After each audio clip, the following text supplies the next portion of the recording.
Good morning, students. Now today we are going to discuss about the formation of block mountains.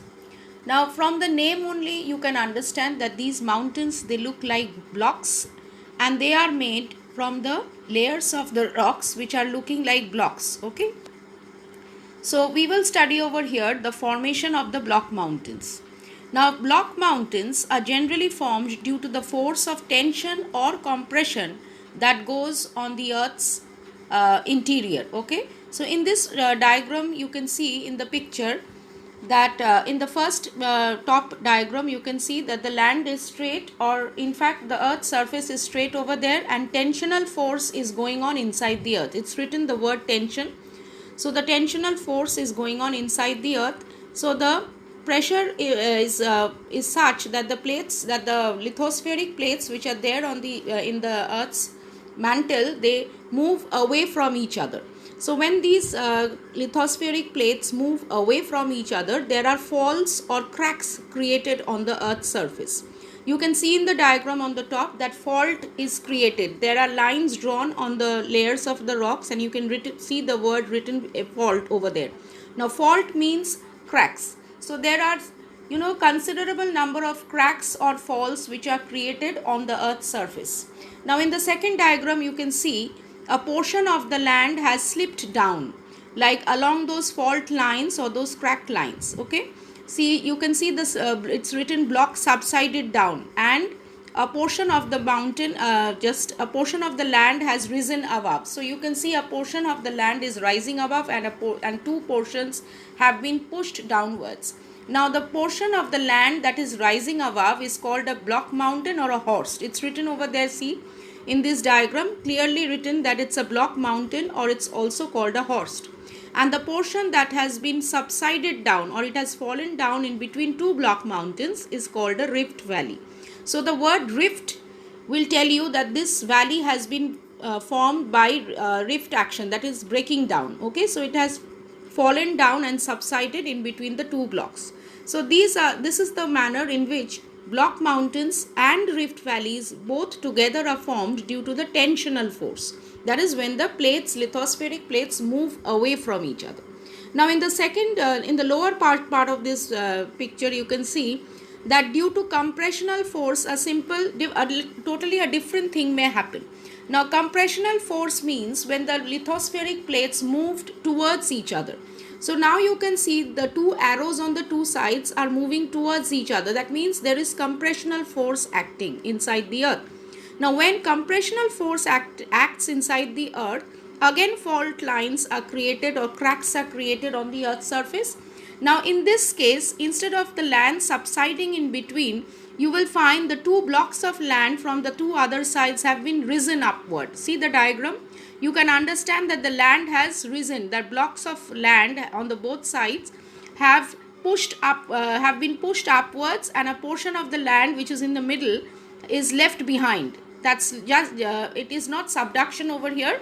The portion of the two blocks have been pushed upwards. So that portion which is lying in between is called the rift valley, and the two portions or the blocks that have been pushed upwards are forming the block mountains. So they look more or less the same. Okay, but only the force which is acting is little different. The first one, it was tensional force, and the second group, it is called it is formed due to compressional force.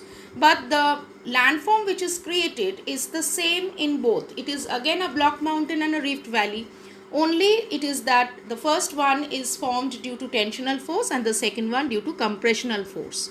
Okay, so this is how the block mountains and the rift valleys are formed.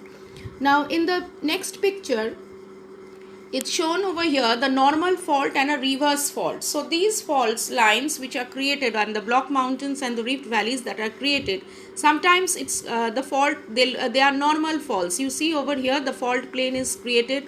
That's the upthrown side because of tensional force acting, and the portion of the land has been subsided down along the fault plane. It's forming a fault scarp. Okay, and the downthrown side has come down. It's forming a rift valley, and the upthrown side is forming the block mountain. But sometimes due to compressional force, a reverse fault may take place. That is what I was explaining in the previous diagram, that it was a reverse case or a reverse fault case where the fault line is created and one block is pushed above the other. Okay, like in the previous diagram I was showing you, the blocks have been pushed up. So here also, in case of reverse fault, one block has been pushed above the other. Okay, so these are the different types of faults that you see. Now in this diagram you can see the same thing, the Rift Valley and the block mountains, which are called the host. This is how they look like if it is a three-dimensional figure. The previous figures were all two-dimensional, and this is a three-dimensional figure, and it's showing you how the Rift Valley and the block mountains, they look like in reality. Now what are the features of the block mountains? A block mountain always has a flat top and steep sides. So in this picture you can see it's having a flat top and steep sides.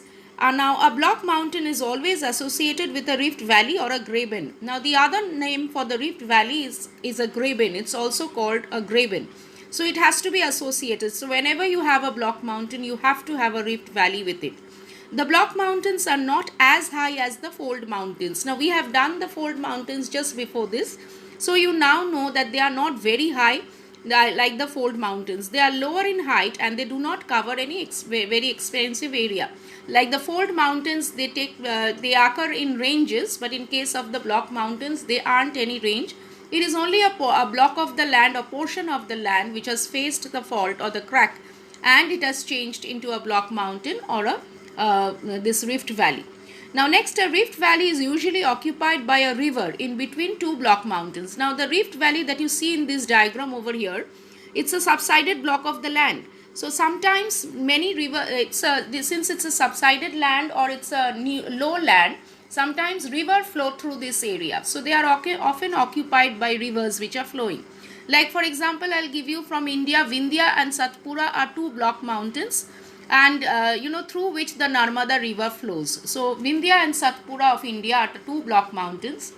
Narmada river flows through the rift valley in between and joins the Arabian Sea.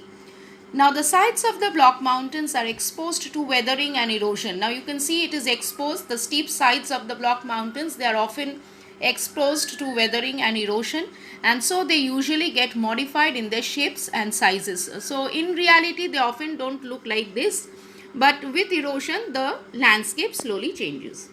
Now this is another diagrammatic picture showing you the normal fault, the horst and the graben, that is the rift valley and the block mountain, how they look like with tensional force. You can see the two arrows on the two sides, the red color arrows showing you how the land is being pulled from both the sides due to the lithospheric plate movements.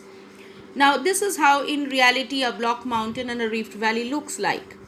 On the right side you can see the block which is raised up, it's forming a block mountain, and the rift valley just beside it, the subducted portion is covered with greenery or it's covered with plants, and that is how in reality it looks like that.